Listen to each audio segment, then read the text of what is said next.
Welcome to the Beat Sessions, your place for all things music. I'm your host, Mitchell Weary. Let's talk about this new record from Valerie June, entitled Owls, Omens, and Oracles. She released that on April 11th. This is Valerie's sixth studio album and her follow-up to 2021's The Moon and Stars, Prescriptions for Dreamers.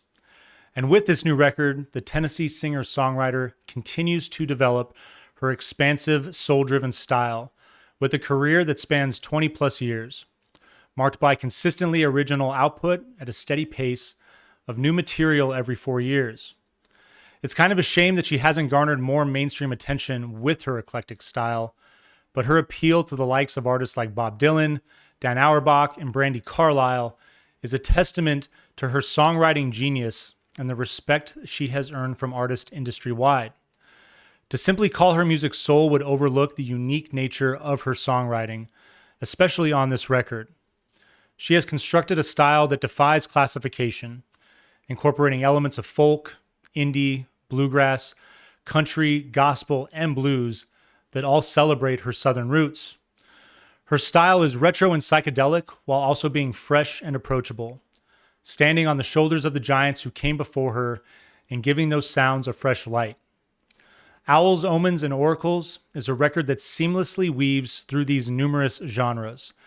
It is a celebration of life's grandeur and the importance of pursuing happiness, even when that endeavor presents us with hard decisions. My favorite thing about Valerie on this record is her criticism of the modern world and the propensity for people to focus too much on the negative aspects of life.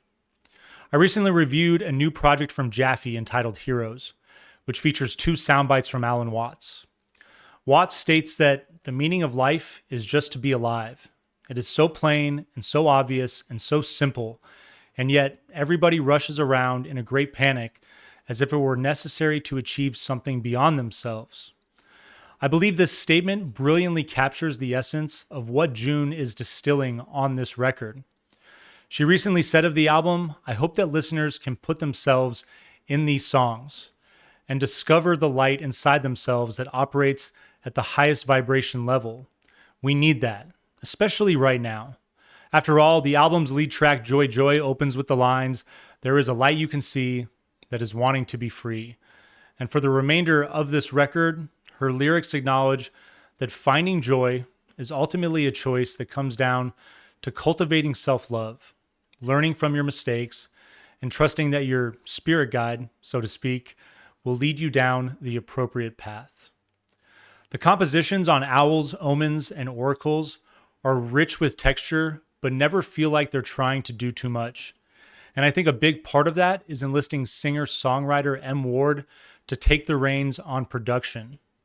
He also contributes marvelous work on electric and acoustic guitar throughout the entirety of this album. I adore the influence that rock and roll plays on this record and the shift that it takes towards country and folk in the latter half.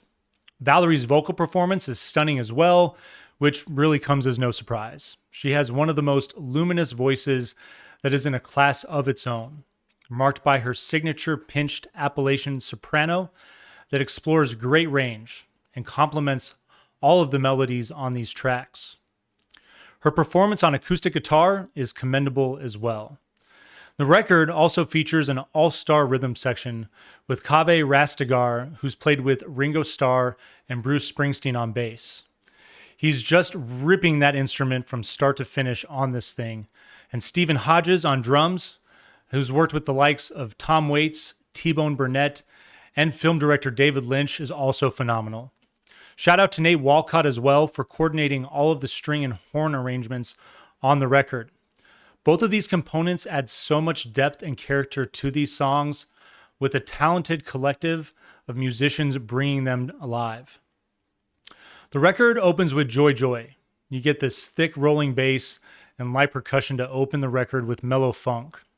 Valerie's vocal is sharp and direct. The melodies truly capture the essence of the track's title. Drum roll ushers in a chorus that incorporates infectious rock and roll with some catchy horns and strings. A bit of organ plays in the backdrop as well. And I just love the soaring vocal when she sings Joy Joy in the hook. Shredding guitar solo is going to take over at about 1:40, and the third verse reverts back to that mellow groove. Then the track goes big to finish with the fade out. All I Really Want to Do follows and opens with a big vocal, staccato piano, and soft acoustic rhythm. It taps into that classic Motown sound so well. Pop-driven R&B music that cuts right to the soul with beautiful melodies. Rhythm section builds in and the strings are exquisite. I love the way the song exercises a bit of restraint to let her vocals do the heavy lifting, and the minimal nature of the track functions the same. Your third track, Endless Tree, opens with soft driving bass drum and bright vocal. Staccato strings bring a buoyant energy to the track, while complementary cellos provide a contrasting droning element. Really takes off after about a minute with a nice rock and roll influence. The percussion is outstanding at driving and then backing off through this track, and it's going to have a nice mellow finish to it. Track number 4 is titled Inside Me. It opens with driving rhythm and droning organ that maintains from start to finish. The vocal features a classic call and response style, a bright call and the response recorded in a hushed fashion. It's almost as if her consciousness is responding to her. Ward's guitar bits work in and out with great effect, with a track that is brief but effective and fun. Trust the Path follows, opening with that stellar thick rolling bass from Rave and piano that feels rooted in gospel. It opens with the lines, entering the science of your mind, never wavering, awake and shine. Sitting with deepest hue of blue, let the waves of silence pull me through. Staring through the windows of all souls, going places only I can go. Meet you there, but where? I cannot say. Path to take can only point the way. This track definitely shows things down to a brilliant moment of balladry.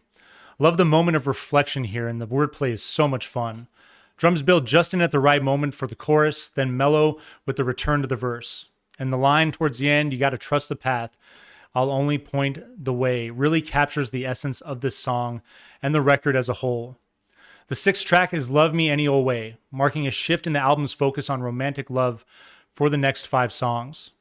The brief opening acoustic riff, is very misleading. A big vocal from Valerie takes center stage, and then this thing swoops right into that groovy, upbeat doo-wop feel. The horns that work in and out through the song provide brilliant bayou flair, and guitars work in nicely in the back half as well. In at number 7 is Changed, featuring the Blind Boys of Alabama. The song opens with the vocal that incorporates light, rollicking bass, organ that has a droning effect, but enjoys fun melodic shifts, and down-tempo percussion with the heavy garage tone. Organ opens up to explore more melody and lighter tones in the track, and the horns go to work nicely as well. I do wish the Blind Boys had more significant role on this track, though. Your 8th track is Superpower and features light rolling bass, down-tempo percussion, and psychedelic organ that creates a hazy mood. Valerie's voice is sultry to match. Then Steven goes to work with some trap influence on the drums, and Ward's minimal guitars crash and then resonate out through the song. Recitative vocal takes over for the majority of the track. Sweet Things Just For You is your 9th track, featuring the lovely Ms. Nora Jones. It's great to have her. It opens with arpeggiated electric guitar and reverb vocal that capture the doo-wop spirit. And then with an electric twang, it quickly shifts to a breezy, folksy track about devotional love with fantastic vocal harmonies from both. Track 10 is titled I Am In Love, and it fades in with the sound of the ocean, loose, tom-driven percussion, and a bit of slide and a somber arpeggiated acoustic riff. Sounds country more than anything, but I really also enjoyed the chill walking bass line and the sparse piano. I think they add wonderful depth to a track that finds strength in being atmospheric without form. The 11th song is Calling My Spirit. It opens with a hooting owl and then transitions to a gospel-inspired a cappella vocal. Humming harmonies build texture as well, and I love the layered tracks on Valerie's vocal here. My Life is a Country Song opens up with up-tempo acoustic guitar and Valerie going to work on the banjo. More of that bluegrass feel than country, the song has a dark, pensive mood. Walking bass and organ textures whisper into the track to enhance its mystic feel. Valerie's vocal is restrained at first, then soars. Strings that bridge the chorus and second verse are quite pretty as well and continue to develop. Organ plays in as well very nicely on this track. The album's penultimate track is Missing You, Yeah, Yeah. It features arpeggiated acoustic and bright vocal to give the song a jaunty folk feel. Bits of electric guitar give the track a subtle country feel, and the harmonies work to great effect to add elements of soul. Your final track is Love and Let Go. It opens with a twinkly cinematic piano, ushering in the vocal, yet arpeggiated acoustic guitar and soft bass drum.